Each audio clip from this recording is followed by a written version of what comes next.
The Petite Beach Cottage rental makeover starts now.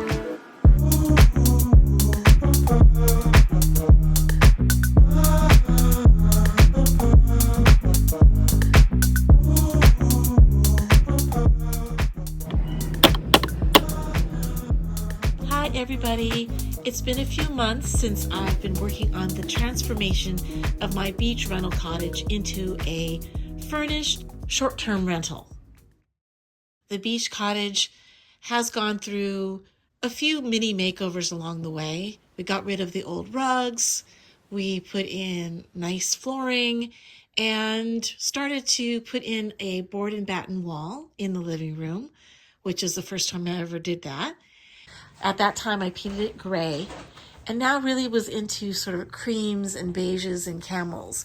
So I painted from Sherwin-Williams, I painted the board and batten wall a Killam beige, and I really love the way that looks. It looks great in low light and in full sun.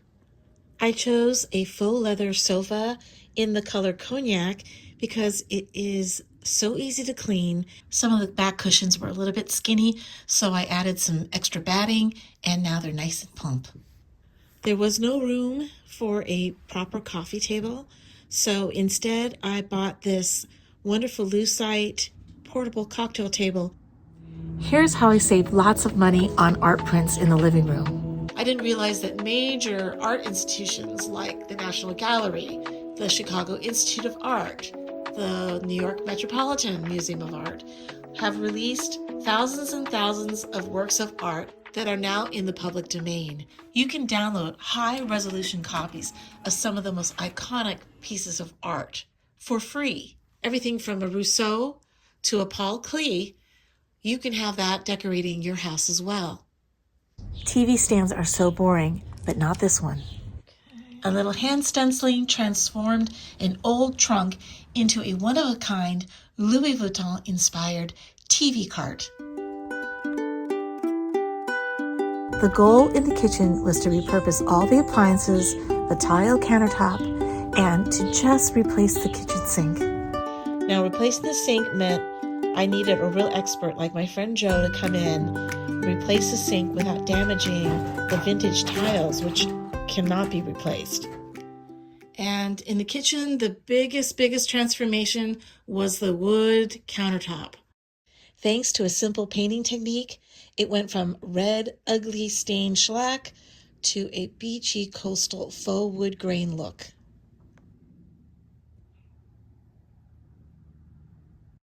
The key to keeping on budget in the bathroom was deciding to glaze the shower and the tub and not to retile.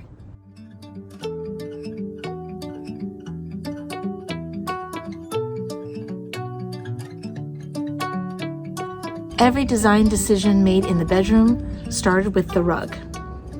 And then with the rug, I went with the wall color. October Mist by Benjamin Moore. You guys know that this is one of my favorite colors. In my furnished rentals, I want to choose 1 or 2, even 3 feature items that I can make myself inside the cottage. And in the bedroom, I started with closet doors I knew could be sort of an art frame for a fabric vintage print of surfers in Hawaii having a grand old time. The best part is I knew I could use liquid starch as my quote-unquote wallpaper glue. And when you get tired, you just peel off the print with no harm to the doors. Next, I really wanted to play up this little niche that was in the bedroom. I attached some old bar stools to the bottom of a butcher block that I found in the kitchen department at Lowe's for a custom table that I love. The tenant has already moved in, she loves it, and she said she'll be treating this cottage as if it were her very own home. It feels spacious for only being 450 square feet.